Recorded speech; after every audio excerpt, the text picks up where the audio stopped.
Okay, so you might want to take a break, or not a break, but you might want to, in your notes, I'm heading in a bit of a different direction, beginning in this podcast, and we're starting on the road to the Texas Revolution.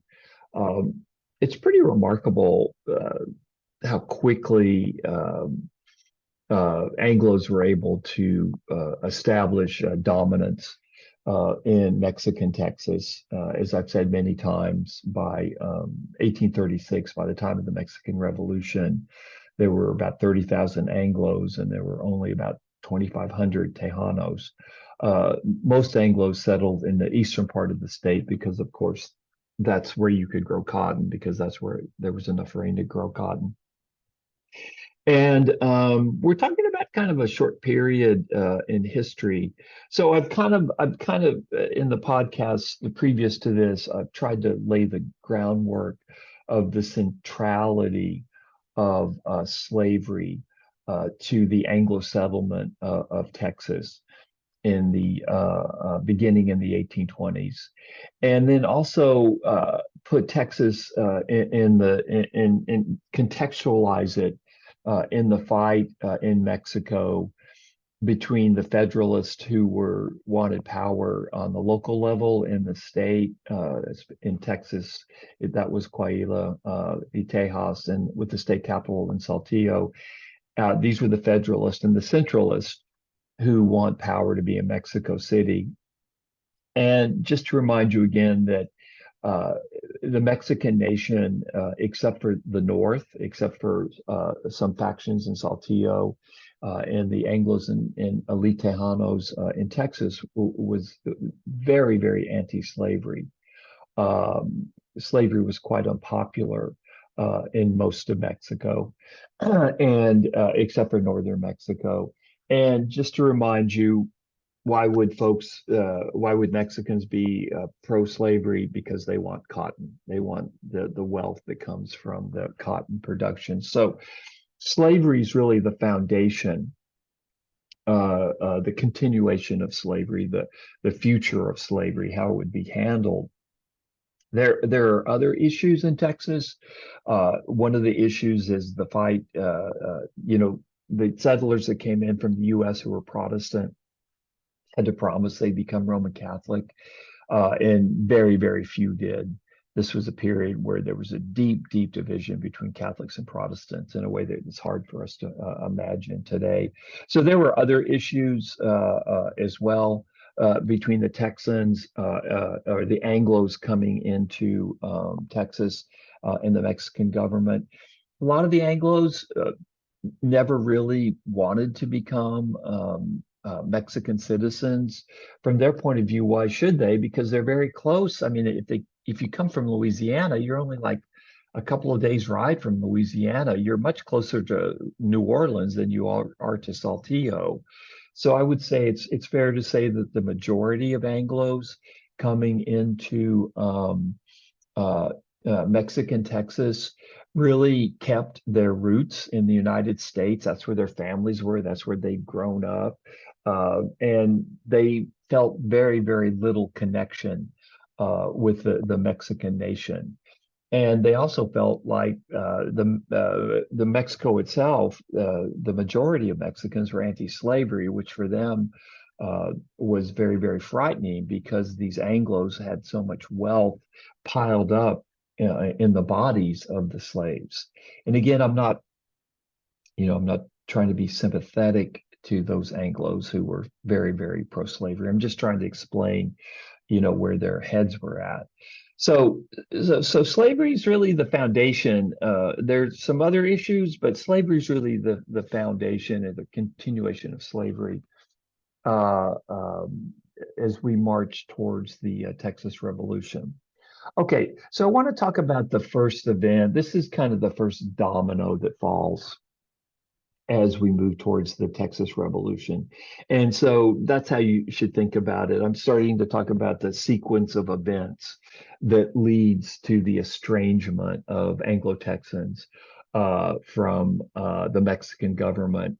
and results in the revolt of Anglo-Texan and their Tejano allies against Mexico City and the successful attempt of Texas to become an independent nation. Well, it starts in East Texas in the late 1820s. And there's a guy named Hayden Edwards, and this is in your outline, so take a look at that. Um, he has come into eastern Texas around the Nacogdoches area.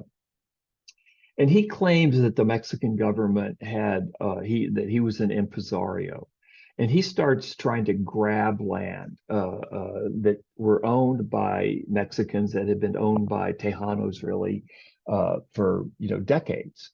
He says, "Look, this is the Mexican government has given me this claim, and this land that you've lived on for decades is really my land." And so these Tejanos complained to Mexico City, and they completely took the side of the Tejanos. They thought, who was Hayden Edwards to come in and start stealing land from Tejanos that had been on this land for decades? So Mexico City tries to, they send, some troops into the East Texas area to suppress Edwards. And what he does is he tries to revolt. He tries to actually take East Texas and make it a separate country.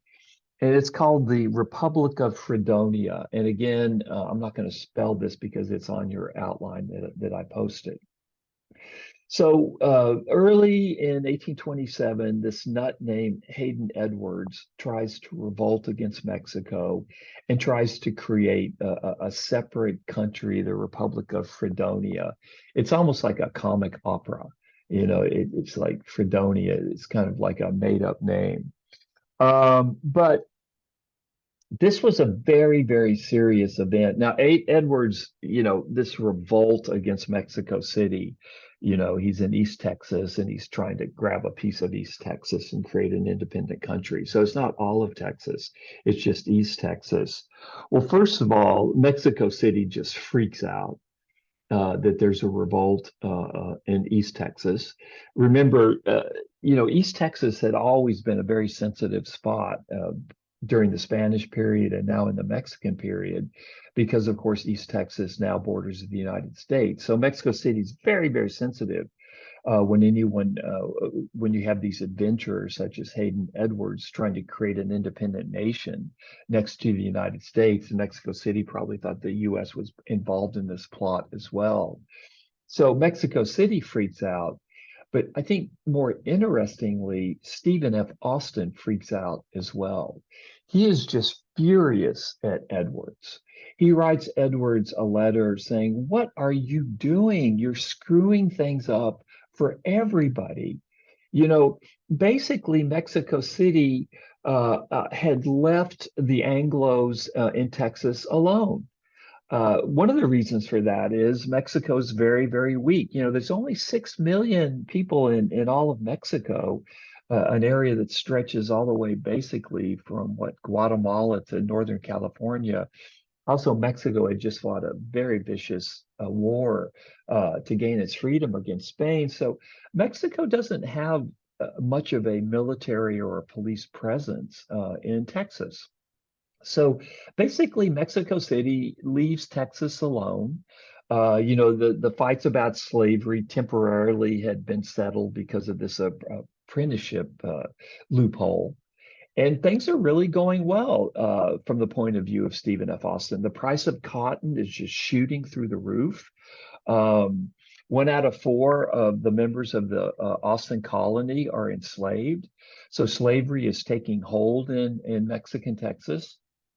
And everything is going along great. Austin has suppressed the Carranqua. You have other impresarios coming into Mexican Texas as well. So things seem to be really going as planned. And then out of nowhere, this guy Hayden Edwards in deep East Texas tries to stage a revolt and tries to grab a piece of East Texas and create a new republic, the Republic of Fredonia. And Austin is so angry at Edwards that he actually sends some of his militia to help the Mexican army suppress Edwards. And Edwards is suppressed very easily. He escapes into Louisiana and he's never heard from again. So, but what's important about this is suddenly now, and this is why Austin was so upset. Mexico City really had not been paying attention to Texas. They were just kind of letting things work out in Texas. Mexico City had a lot on its plate. The Spanish were trying to come in and recapture Mexico. So Mexico City, the Mexican national government wasn't really paying much attention to Texas, but the Fredonia Rebellion changed all that.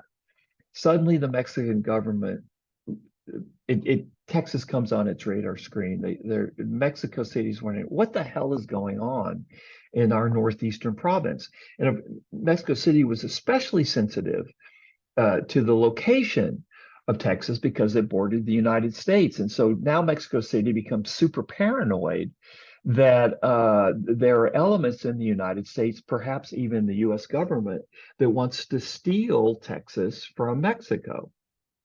So the significance of the Edwards rebellion and this Republic of Fredonia silliness is not the actual rebellion itself. It never had a chance of succeeding. Edwards only had a couple of dozen men. The significance of it is that suddenly now Mexico City starts to worry about Texas, and Mexico City begins to realize, okay, we've kind of let things go along, and we've lost control over Mexican Texas. We've lost control over our northeastern frontier that borders the United States, and we've got to regain control over it. Honestly, it was too late to do that, but Mexico City didn't know that. So that's the significance of this Fredonian rebellion. So the next domino to fall is, so you've got the Fredonian rebellion, which is suppressed, but now Mexico City's like wondering what the hell's going on in Texas. We better keep an eye on Texas. What happens is Mexico City sends up an expedition into Texas under an officer by the name of Teran, Teran. And again, this is in your outline. And this expedition that comes up from Mexico, it was billed as an expedition to look at the natural life in Texas, to look at the plant life in Texas, to look at the natural world in Texas. So supposedly that's what this expedition was, just to kind of explore the natural world of Texas and to write a report. And actually, he did that. To this day, you can read it. It's published. But the secret part of this, the Tehran expedition, was that he was supposed to come up and see what was going on in Mexican Texas, because the Mexico City realizes that they don't know. They've lost sight of what's going on, and they may be losing control over their northeastern frontier that borders the U.S.